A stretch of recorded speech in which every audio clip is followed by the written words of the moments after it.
नमस्कार, म take Narayan Bhattarai. Power न्यूजमा स्वागत छ। हाम्रो देशमा आज शुक्रबारका दिन बिहानै थप एक थान कम्युनिस्ट पार्टीको कार्यालय खुलेको छ। दर्शकवृन्द, कम्युनिस्ट पार्टी कार्यालयका रोचक किस्साहरू, प्रसङ्गहरू र विगतलाई समेत आज उप्काउने हामीले प्रयास गर्दैछौँ। फर्निचर र रङरोगनमा मात्रै 1 करोड खर्च थियो एमाले मुख्यालय धुम्बाराहीको। 2072 साल वैशाख 12 गतेको भूकम्पले बल्खु स्थित केन्द्रीय कार्यालय भवन एमालेको क्षतिग्रस्त भएपछि धुम्बाराहीमा सरेको थियो एमाले मुख्यालय र त्यसको रङरोगन र फर्निचरका लागि मात्र 1 करोड खर्च गरिएको थियो। आज माधव नेपालको नयाँ पार्टी कार्यालयको के चर्चा छ र? योभन्दा त त्यो 72 सालको धुम्बाराही मुख्यालयको चर्चा थियो त। 72 सालमा पनि देशको 1 नम्बरको पार्टी थियो एमाले।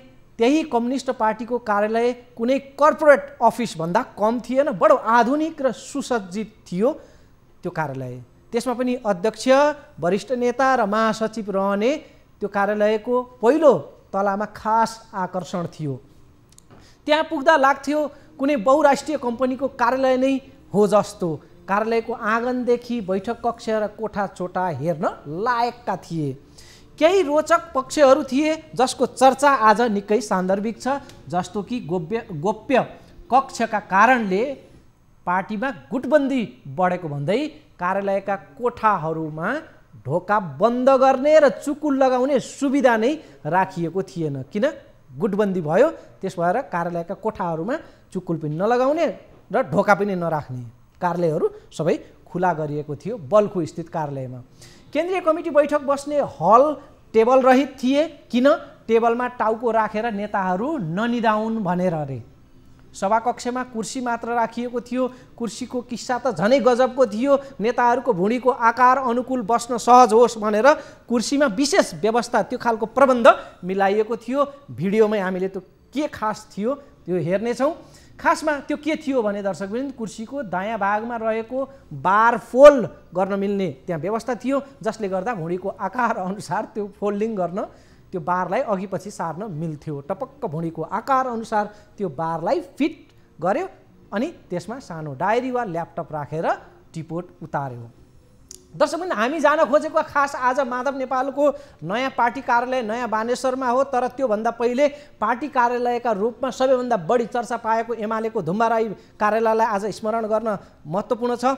2072 सालमा एमाले मुख्यालयका विशेषता वर्णन गर्दै नेता विष्णु रिमालले हामीलाई त्यो बेला पार्टी कार्यालय घुमाएका थिए। त्यही क्रममा उनले त्यहाँको विशेष कुर्सीको, नेताको भुँडी सुलभ, भुँडी सुहाउँदो कुर्सीको चर्चा गरेका थिए। हेरौँ। यो चाहिँ हाम्रो हल हो है। यो हलमा चाहिँ हामी बैठक बस्छौँ। यहाँ चाहिँ हाम्रो स्थायी समिति रहन्छ र यहाँ केन्द्रीय सदस्य पोलिटब्युरो यहाँ रहनुहुन्छ। आरामसँग बैठक बस्न सक्ने ठाउँ छ यहाँ। 185 जना हाम्रो केन्द्रीय कमिटी हो, तर यहाँ 200 भन्दा बढी मान्छे अट्छन्। यो कुर्सी अलि मल्टिपल कुर्सी बनाएको छ हामीले। यसलाई अलिकति मेकानिकल इन्जिनियरिङ पनि प्रयोग गरेको छ। यत्तिकै हुँदैन, यसरी खोल्नुहोस्, तपाईँले यसरी लानु पर्यो हवाईजहाजको स्टाइलले, अनि त्यसपछि तपाईँ यसरी फिक्स गर्नुहुन्छ। आफ्नो पेटको आधारमा यसलाई मिलाउन सक्नुहुन्छ। यसरी राखेर बस्न सकिन्छ, सियाख्न सकिन्छ। सकेसम्म इन्जिनियरिङ टेक्नोलोजी प्रयोग गर्नु हुने यसले गरे हो। जबरजस्ती लाग्दैन, मिलाउन चाहिँ ट्याक्क लाग्छ, हल्का रङले हुन्छ। यो हिसाबले हामीले कुर्सीलाई पनि अलि आधुनिक नै बनाउन खोजेका छौँ। आधुनिक कुर्सी नेकपा एमालेको बल्खुबाट सरेपछि धुम्बाराहीको कार्यालयको यो व्यवस्थापन थियो। त्यो बेला नेता विष्णु रिमाल एमालेको अर्थ विभाग प्रमुख तथा केन्द्रीय कार्यालय स्थानान्तरणको जिम्मेवारीमा थिए। उनले हामीलाई कार्यालय घुमाउँदै बताएको हामीले सुनिहाल्यौँ कि नेता बस्न बनाइएका नमुना कुर्सीमा ल्यापटप वा डायरी राखेर प्रयोग गर्न मिल्ने हिसाबले त्यो विशेष डिजाइन गरिएको थियो। तर टेबल भने राखिएको थिएन। टेबल भयो भने त्यसमै टाउको अड्याएर नेताहरू निदाउँछन्, त्यो समस्या भएर त्यसो नगरिएको रे, टेबल नराखिएको रे। नेताको पदीय ओहदा हेरेर कुर्सी, टेबल र चेम्बरको त्यो कोठा कक्षको आकार निर्धारण गर्ने मापदण्ड नै तयार गरिएको थियो। विशेष मापदण्ड, नापो नै नेताको हैसियत अनुसार त्यो कोठाको नापो नक्सा हुने गरेको थियो। नेताहरूको तह र मर्यादा अनुसारका कार्यकक्ष र चेम्बरहरू थिए। चेम्बरका अल्मुनियमका ती बारहरू, ती पर्खालहरू औसत मान्छेको उचाइ बराबरका थिए र खुला थिए। ढोका र चुकुल थिएनन्। किन? ढोका र कुर्सी नराखेको भन्दा हामीले भनिहाल्यौँ पार्टीमा गुटबन्दी नहोस् भनेर। तर गुटबन्दी र पार्टी विभाजन रोक्न अक्कल बढी खाँचो पर्दो रहेछ, न कि चुक्कुल। चुक्कल होइन, अक्कल। पार्टी कार्यालयमा ढोका र चुक्कुल नहुँदैमा गुट र फुट टर्ने रहेनछ भन्ने प्रमाणित त स्वयं त्यही दल नेकपा एमालेबाटै पुष्टि भएको छ र माधव नेपालको अर्को नयाँ पार्टी बनेको छ र नयाँ कार्यालय आजै उद्घाटन भएको छ। बाँकी यो रिपोर्टमा।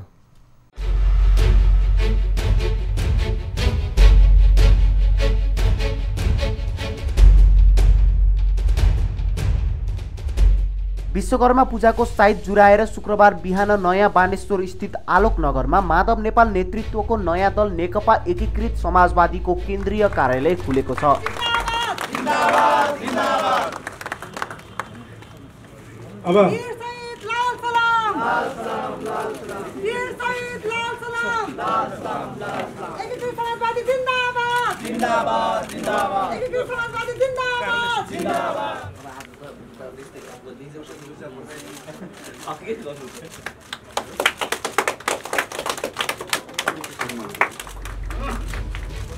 पार्टी कार्यालय रहेको घर 3 तलाको छ।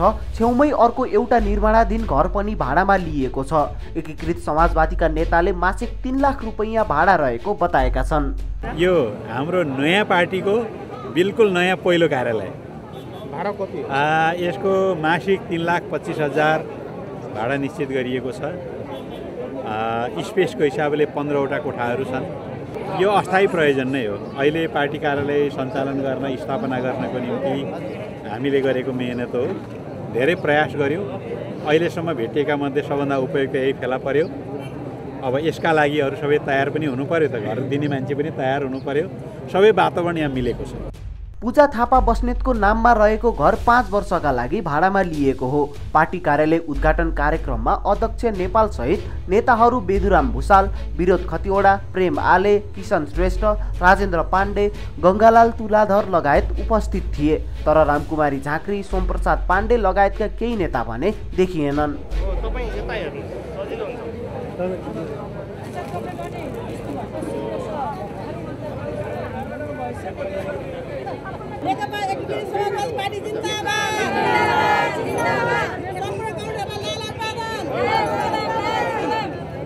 अध्यक्ष नेपालले कुनै पनि पद प्राप्तिको चाहना पूरा गर्न नयाँ पार्टी खोलेको होइन भनेका छन्। देश र जनताप्रति समर्पित हुनकै लागि पार्टी गठन गरेको उनको दाबी छ। हामी गफ काम ज्यादामा विश्वास गर्छौँ। हामी गफाडी संस्कृतिको विरुद्धमा छौँ। हामी कामकाजी संस्कृतिको पक्षपोषण छौँ। हामी समयको महत्त्व बुझ्दछौँ।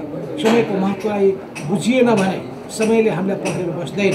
समय र प्रवाहले कसैको प्रतीक्षा गर्दैन। यस अर्थमा समयको प्रवाहलाई बुझ्न सक्नुपर्दछ र त्यो बुझेर अगाडि बढ्न सक्नुपर्दछ।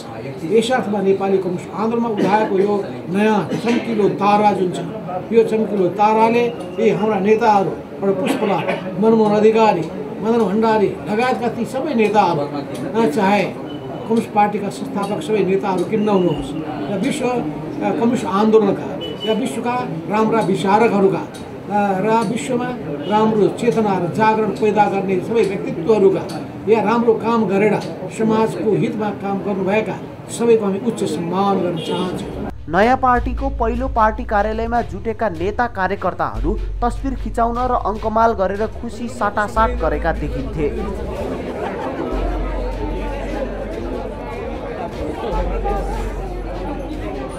नेता गङ्गालाल तुलाधरले माधव नेपाललाई पार्टी विभाजनका लागि उक्साएर केही नेताहरू अन्तिममा आएर ओलीको मायावी जालमा परेको बताए। उनले माधव नेपालको पार्टी विभाजनको कुनै चाहना र योजना नरहेको तर उनीहरूले बारम्बार उकास्ने गरेका बताए। जुन साथीहरूले हामीलाई अन्तिमसम्म चाहिँ हामीसँग बसेर पार्टी खोल्नुपर्छ भनेर हामीलाई उचालेर उकासेर एक प्रकारले माधव कम्युनिस्ट पार्टी नयाँ बनाएर तत्काल जानुपर्छ भन्ने पक्षमै हुनुहुन्थ्यो। आतुरी त उहाँहरूलाई थियो, सकसकी त उहाँहरूलाई थियो। तर ती साथीहरूले चाहिँ फेरि पछिल्लो समय कसरी केपी ओलीजीको मायावी जालमा पर्नुभयो थाहा छैन। के गरी चाहिँ उहाँहरू चाहिँ उहाँको चाहिँ कुराबाट चाहिँ प्रभावित हुनुभयो त्यो पनि थाहा छैन। र उहाँले चाहिँ के भने हामीलाई छोडेर उतैतिर बस्नुभयो अथवा जाने खालको कुराहरू गर्नुभयो। त्यसैले यो त एउटा यात्राको क्रम हो। कम्युनिस्ट पार्टीको अर्को एक थान नयाँ कार्यालय आज नेपालमा खुलेको छ। विश्वकर्मा पूजाकै साइटमा कार्यालय माधव नेपालले आज खोलेका हुन्। माधव नेपालले वास्तुशास्त्रलाई हेक्का राखे वा राखेनन् त्यो त खुलेको छैन, थाहा दिएको छैन। तर यसअघि एमाले मुख्यालय धुम्माराईमा सर्ने बेलामा वस्तु पनि हेरिएको थियो, वास्तु, र त्यो बेला नेताहरूले वास्तु हेरिएको र यो निकै फाप्ने कार्यालय भनेर वर्णन पनि गरेका थिए। धुम्माराई कार्यालय साँच्चीकै वर्णन योग्य थियो। पार्टी अध्यक्षका लागि 10 जना भिआइपी अट्ने मिटिङ कक्ष त्यहाँ बनाइएको देखिन्थ्यो। अध्यक्ष, 2 वरिष्ठ नेता र महासचिवको कार्यकक्ष पहिलो तलाको एउटै हलमा फरक फरक चेम्बरमा राखिएको थियो। तर अध्यक्ष सहित सबैको सचिवालय भने एउटै थियो। गोप्य कुरा गर्ने संस्कार र विधि अन्त्य गर्ने र खुलापन आत्मसात गर्ने, खुला बहस गर्ने भन्दै यो सबै चाँजो पाँजो सुविचारित ढङ्गले नै बनाइएको थियो भनेर नेता विष्णु रिमालले हामीलाई त्यो बेला सुनाएका थिए। उनले भनेका थिए एमालेले गोप्य रूपमा कुरा गर्ने विधि अन्त्य गर्न चाहेको छ। छुट्टै कोठामा तालचा लगाएर गुटबन्दी गर्ने सुगमता, त्यो सुविधा अब यो पार्टीमा मिल्दैन उनले भनेका थिए। तर गुटबन्दी रोक्न खुला कार्यकक्ष हुँदैमा सम्भव नहुँदो रहेछ। खुला कार्यकक्ष र चुकुल नराख्ने व्यवस्थाले मात्रै पार्टीमा नेताहरू अड्याउन सकिने अवस्था रहेछ। जब फुट्ने स्थिति आउँछ, जब फुटको माहौल बन्छ भने रातारात अध्यादेश समेत ल्याइदो रहेछ। त्यो पनि ओलीलाई चाहिए, ओलीले अध्यादेश ल्याउने, अनि माधवलाई चाहिए उनी समर्थनको सरकारले उनलाई अध्यादेश ल्याइदिने। धुम्माराई कार्यालय जहाँ गुटबन्दी रोक्ने उपाय भन्दै के सम्म गरिएको थिएन, चुकुल लगाउन नमिल्ने कोठाहरू समेत त्यहाँ बनाइएका थिए। त्यो बेलाको वर्णन सुनौँ फेरि पनि विष्णु रिमालबाट। एमाले गोप्य रूपमा कुरा गर्ने विधि चाहिँ अन्त गर्न खोजेको यो अवधिबाट हाम्रो उहाँहरूको सचिवालय छ, यहाँ रहनुहुन्छ, यहाँ बस्नुहुन्छ, त्यो हिसाबले जान्छ। एकै भित्र रहनु होला बनाउँदैछ हामीहरूले। सबैले आफ्नो वर्गीकरण पाउनुहुन्छ। यो ओपन स्पेस छ, यहाँ बन्द भन्ने कुनै कुरा हुँदैन। यहाँ छुट्टै कोठामा तालचा लगाएर गोप्य कुरा गर्ने त्यो स्थिति, यहाँ सुगमता चाहिँ मिल्दैन कसैलाई पनि। पार्टीको काम गर्नलाई यहाँ सुगमता मिल्छ। सबैले आफ्नो पार्टीको काम गरौँ, सबै पार्टी सदस्य भेट्न चाहिँ यहाँ उपलब्ध हुन सक्छ। यसरी पार्टी विभाजन, गुटबन्दीलाई चट पार्ने भन्ने एमालेको नीति थियो। पार्टी विभाजनलाई तर चुकुल रहित कोठाहरू पर्याप्त नहुँदो रहेछ। चुकुल होइन, अक्कलले रोकिने हो विभाजन भन्ने पुष्टि भएको छ एमालेबाटै। दर्शकबिन, संयोग के परेको छ भने बल्खुबाट एमाले शुक्रबारकै दिन धुम्माराई सरेको थियो। आज माधव नेपालको पार्टी कार्यालय पनि शुक्रबार नै उद्घाटन भएको छ।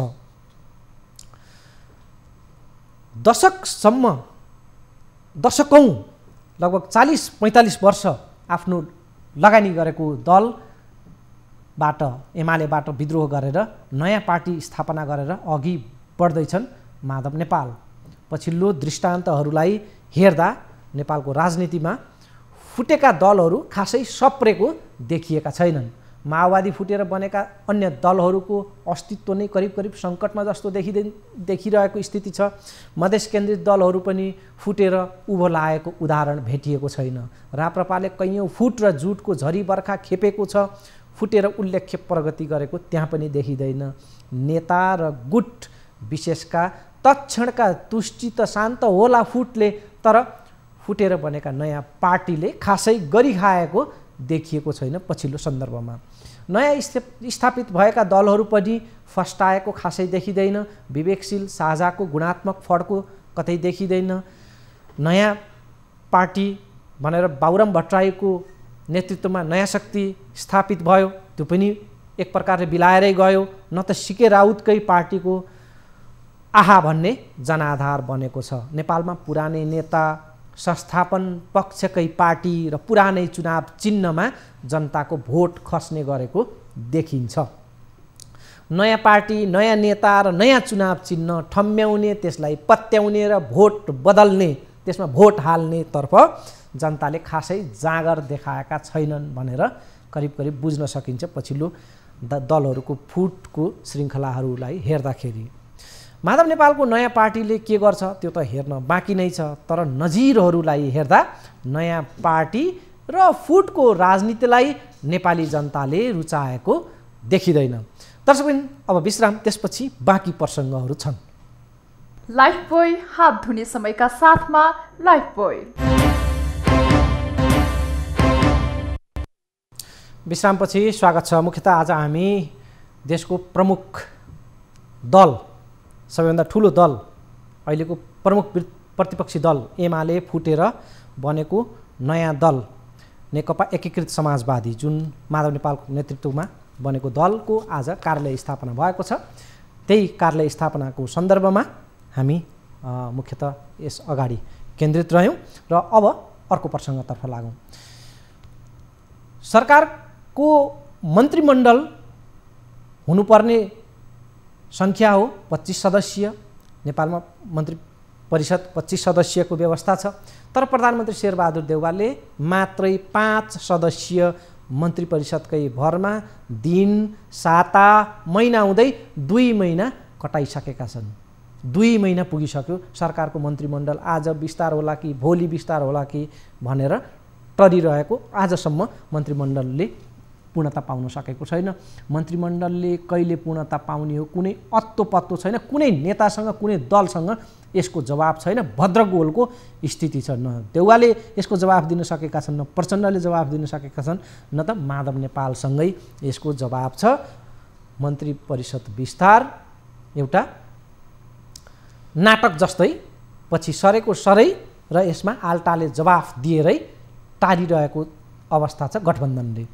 4 मन्त्री र 1 राज्य मन्त्रीका भरमा गठबन्धन सरकार सीमित भएको 2 महिना बितिसक्यो। प्रधानमन्त्रीको सचिवालय समेत पूर्णता पाएको छैन। प्रधानमन्त्री शेरबहादुर देउवाको सचिवालय समेत विस्तारित हुन सकेको छैन। यसअघि माधव नेपाललाई कुरेको बताएरै टारियो धेरै समय। माधव नेपालको दल विभाजन होस्, त्यसका लागि अध्यादेश ल्याइयो, उनको दल दर्ता होस् भनेर लामो समय टारियो। अब त माधव नेपालको बेग्लै दल गठन भएर आज त उनको कार्यालय समेत उद्घाटन भइसकेको छ, तर पनि सरकार विस्तार हुने छेक छन्द केही देखिएको छैन। बरु अब नयाँ भाका अगाडि सारिएको छ र के भनिँदैछ भने माधव नेपालहरूको केन्द्रीय कमिटी बैठक बस्ने रे, त्यसबाट मन्त्रीहरूको टुङ्गो लगाउने रे उनीहरूले, अनि बल्ल सरकार विस्तार हुन्छ रे। माधव नेपालको दलको बैठक बस्नै अब अझै 1 हप्ता लाग्ने रे। त्यसपछि सरकार विस्तारका लागि अझ कति लाग्ने हो त्यसको चाहिँ जवाब छैन। बाँकी यो रिपोर्टमा हेरौँ।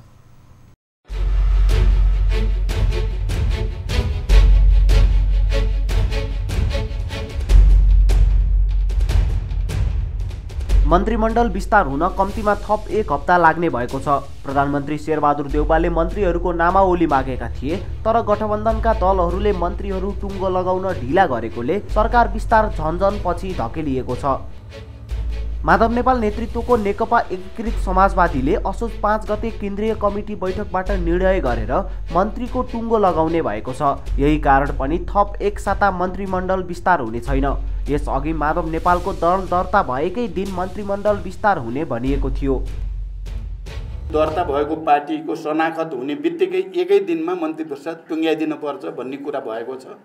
जति छिटो उहाँको शनाखत हुन्छ त्यति छिटो मन्त्री परिषद विस्तार हुन्छ। माधव कुमार नेपालले अबको 1 साताभित्र मन्त्री परिषद विस्तार हुने बताएका छन्। उनले भनेका छन् सरकारले अब केही दिनभित्र पूर्णता पाउँछ।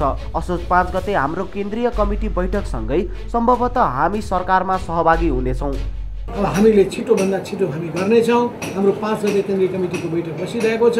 यही सेरोफेरोमा हामी सम्भवतः यो हप्ताभित्र सबै कुराको पूर्णता गर्नेछौँ। पार्टी कार्यालय उद्घाटनका क्रममा पत्रकारहरूसँग कुराकानी गर्दै अध्यक्ष नेपालले भनेका छन् हामीले पार्टी गठन गरिसकेका छौँ।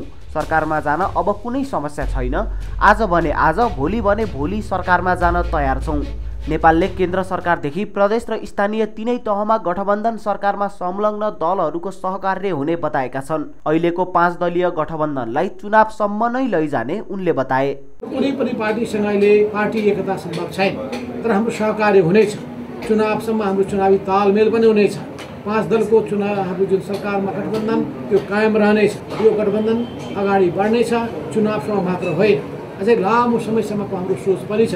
किन नेपालमा एउटा गठबन्धनको संस्कृति अगाडि बढ्ने सम्भावना देखिएको छ। यो अवस्थामा यो वाम लोकतान्त्रिक गठबन्धन छ, यो गठबन्धन अगाडि बढ्नेछ। प्रदेश 1 र बागमती प्रदेशमा माधव नेपालको पार्टीले मुख्यमन्त्री दाबी गरिरहेको छ। यी दुई प्रदेशका मुख्यमन्त्री कुनै पनि दिन फेरिन सक्ने अध्यक्ष नेपालको दाबी छ। प्रदेश 1 मा एमालेका भीम आचार्य र बागमतीमा पनि एमालेकै अष्टलक्ष्मी साक्य मुख्यमन्त्री बनेको 1 महिना नपुग्दै सङ्कटमा छन्। यता केन्द्रमा देउबा नेतृत्वको गठबन्धन सरकार पूर्णता नपाउँदै सङ्कटमा पर्ने त होइन भन्ने कोणबाट पनि शङ्का र चर्चाहरू भएका छन्। प्रधानमन्त्री देउबाले काङ्ग्रेसबाट 2 र माओवादीबाट 2 मन्त्री तथा काङ्ग्रेसकै 1 राज्य मन्त्री लिएर सरकार चलाएका छन्। 25 सदस्यीय मन्त्री परिषद हुनुपर्नेमा प्रधानमन्त्री देउबाले 17 मन्त्रालय त आफैसँग राखेका छन्। देउबा प्रधानमन्त्री भएको 2 महिना भइसक्दा पनि मन्त्री परिषदले पूर्णता पाउन सकेको छैन। सरकारले पूर्णता नपाउँदा विपक्षी र आलोचकहरूलाई खिसीटिउरी गर्ने मौका मिलेको छ। दशबिन सरकार विस्तारको कुनै टुङ्गो छैन एकातिर, अर्कोतर्फ सत्तापक्ष र विपक्षी टकरावले संसद समेत अनिर्णयको बन्दी बनेको छ। संसद रणमैदान जस्तो भएको छ। पछिल्ला दिन समस्याको समाधान खोज्ने थलो हुनुपर्नेमा समस्या थप्ने ठाउँ जस्तै बनेको छ संसद। संसदका काम कारबाही नियमित नहुँदा त्यसको असरले देशको बजेट नै ठप्प अवस्थामा छ। यसलाई अभूतपूर्व समस्याको रूपमा व्याख्या गरिएको छ। सभामुख अग्निप्रसाद सापकोटाकै विकल्प खोज्ने भन्दै विपक्षी नेकपा एमाले कुर्लिएको छ। विपक्षीलाई कसरी मनाउने कुनै त्यसको तयारी देखिँदैन। दलहरू बीचमा सहमति खोज्न दलीय संवाद, सर्वपक्षीय बैठक, भेला त्यस्ता प्रकारका खासै पहल र चासो दलहरूले देखाएका छैनन्, न त सत्तापक्षबाट न विपक्षीबाट। यो स्थिति बनिरहेको छ, लामो समय भइसक्यो। दलहरू आफ्नै तालमा मस्त छन्। हामीले पर्याप्त व्याख्या गऱ्यौँ, आज कार्यक्रम त्यसैमा पनि केन्द्रित गऱ्यौँ कि कुनै दलहरू नयाँ कार्यालय खोल्नमा व्यस्त छन्। माधव कुमार नेपालको नयाँ कार्यालय आज खुलेको छ। कुनै दल अधिवेशनमा व्यस्त छन्। सत्तारूढ दल नेपाली काङ्ग्रेसको अधिवेशनका कारणले उसलाई अन्त सोच्न फुर्सद मिलिरहेको छैन। कुनै दल चुनावी सभा र भाषणमा चुनावी झल्को दिने गरी देशव्यापी अभियानमा छन्। ओलीको काठमाडौँ बाहिरका अभियानहरू चलिरहेका छन्। उनका भाषणबाजी चुनावका लक्षित छन्। एमालेका नेताहरू अहिले चुनाव लक्षित भाषणहरू सभाहरू गरिरहेका देखिन्छन्। तर देश र जनताको सवालमा भने दलहरूको नेतृत्वको पटक्कै चासो देखिँदैन, न त सत्तापक्षीय न त विपक्षीय। माधव नेपालको पार्टी कार्यालय उद्घाटनकै सन्दर्भमा आज हामी मुख्यतः केन्द्रित रह्यौँ। त्यस क्रममा उद्घाटनको क्रममा पत्रकारहरूले अध्यक्ष माधव नेपाललाई सोधे, तपाईँलाई त आफ्नै पहिलेको नेता, तपाईँकै विचार समूहको नेता योगेश भट्टराईले पोखरामा पुगेर भन्नुभएको छ कि माधव नेपाल होम सिक अथवा घरको यादले नै तडपिनुहुनेछ र एमालेमै फर्किनुहुनेछ भनेर र एमालेकै सपना माधव नेपालले देख्नुहुनेछ भनेर त्यो प्रकारको टिप्पणी योगेश भट्टराईको आएको छ। तपाईँ के भन्नुहुन्छ भनेर अध्यक्ष माधव नेपाललाई पत्रकारहरूले सोधेका थिए। सुनौ छोटो जवाफ। पोखरा पुगेर योगेश भट्टराईले के भन्नुभएछ भने अब माधव कमरेडले सपना देख्दा पनि एमाले नै देख्नुहुन्छ, फर्किनुको विकल्प छैन।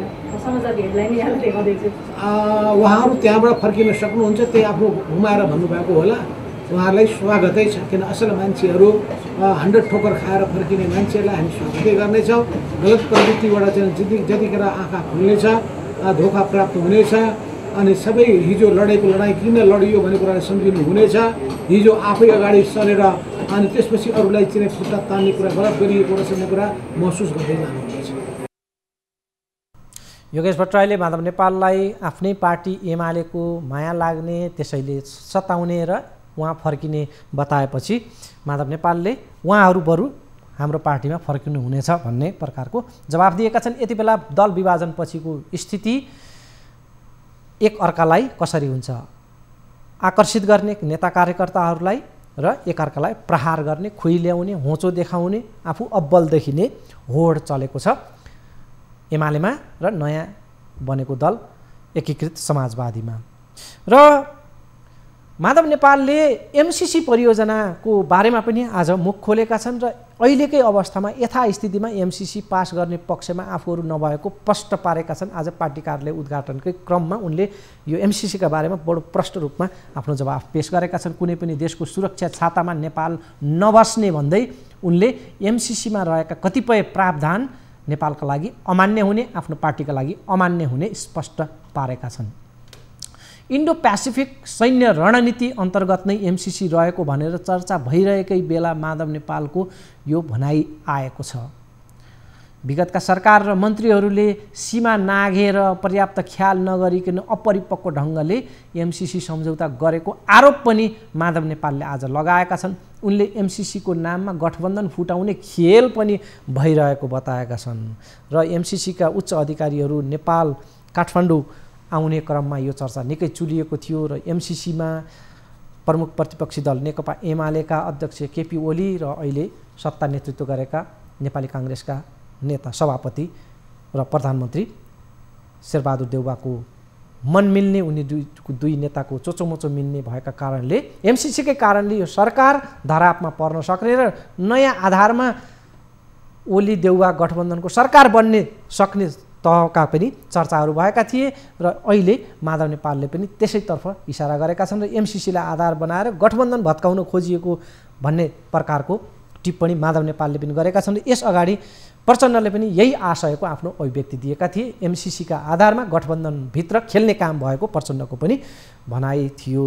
यद्यपि एमसिसी भरमा टोली फर्किएको छ नेपालबाट, अलिकति मत्थर भएको छ यो एमसिसीको तनाव, एमसिसीको बहस, तर पनि एमसिसी पास हुने या नहुने भन्ने कुराको यकिन टुङ्गो भने लागिसकेको छैन। जुनसुकै बेला पनि एमसिसीकै कारणले गठबन्धनमा तलमाथि हुन सक्ने, नेपालको राजनीतिमा अर्को खालको उछाल पैदा हुन सक्ने भनेर त्यो आकलन गरिएको छ। एमसिसीलाई लिएर गठबन्धन भत्काउने खेलहरू भइरहेका छन् भनेर चर्चाहरू छन्। एमसिसीलाई अस्त्र बनाएर गठबन्धन विरुद्ध एमसिसी अस्त्र बनाउन खोजिएको आज माधव नेपालले पनि घुमाउरो गरी बताए। एमसिसीमा बौद्धिक सम्पत्तिको अधिकारको विषयमा विवाद रहेको, हाइटेन्सन लाइन बन्ने जग्गा नेपालको स्वामित्वमा रहने या नरहने त्यसमा पनि विवाद रहेको, एमसिसी परियोजनाको लेखा परीक्षणबारे पनि विवाद रहेको, नेपालको लेखा परीक्षणको सिस्टममा एमसिसी नरहने, उनीहरूको आफ्नै खालको लेखा परीक्षण हुने, नेपालको तर्फबाट त्यसमा पहुँच नहुने प्रकारका विषयहरू पनि विवादित छन्। यी तमाम विषयहरूलाई लिएर एमसिसीलाई संशोधन गरेर मात्रै अघि बढाउन सकिने बलियो मत दलहरूको नेताहरूको रहेको छ र ती शर्तहरूलाई नेपाल अनुकूल बनाएर अघि बढाउन सकिने भनेर एमसिसीको चर्चाहरू भइरहेको छ। यही कारणले माओवादी केन्द्र र समाजवादी पार्टी माधव नेपालको यो समाजवादी पार्टी एमसिसी पास गर्ने पक्षमा पछिल्लो समय देखिएको छैन। तत्काल कुनै पनि दलहरूसँग एकता नहुने तर आगामी चुनावका लागि चाहिँ दलहरू बिचमा चुनावी तालमेल हुन सक्ने समेत आज माधव नेपालले बताएका छन्। पछिल्लो समय माओवादी लगायत अन्य कम्युनिस्ट घटकहरूसँग माधव नेपालको पार्टीको एकता नै हुने हो कि भन्ने खालका चर्चाहरू आइरहेका बेला माधव नेपालले त्यसलाई चिरेका छन् र भनेका छन् अहिले तत्काल एमालेको अन्य कुनै दलसँग एकता हुने सम्भावना छैन, तर चुनावी तालमेल भने हुने उनले स्पष्ट पारेका छन्। र अहिले जुन 5 दलीय गठबन्धन छन् यसकै विस्तारित स्वरूपमा प्रदेशमा स्थानीय तहसम्ममै यो सहकार्य गठबन्धन कायम रहने र चुनावसम्म पनि यसलाई लैजाने र यसलाई अलि दीर्घकालीन गठबन्धनका रूपमा रूपान्तरण गरेर विस्तार गरेर जाने पनि माधव नेपालले आज बताएका छन्। र माधव नेपालको नयाँ पार्टी कार्यालय स्थापनाकै सन्दर्भलाई त्यसकै पेरिफेरीलाई आज हामीले कार्यक्रमको केन्द्रबिन्दु बनायौँ। कार्यक्रमको निर्धारित समय सकिएको छ। अर्को अङ्कमा भेटौँला। बिदा हुन्छु। नमस्कार।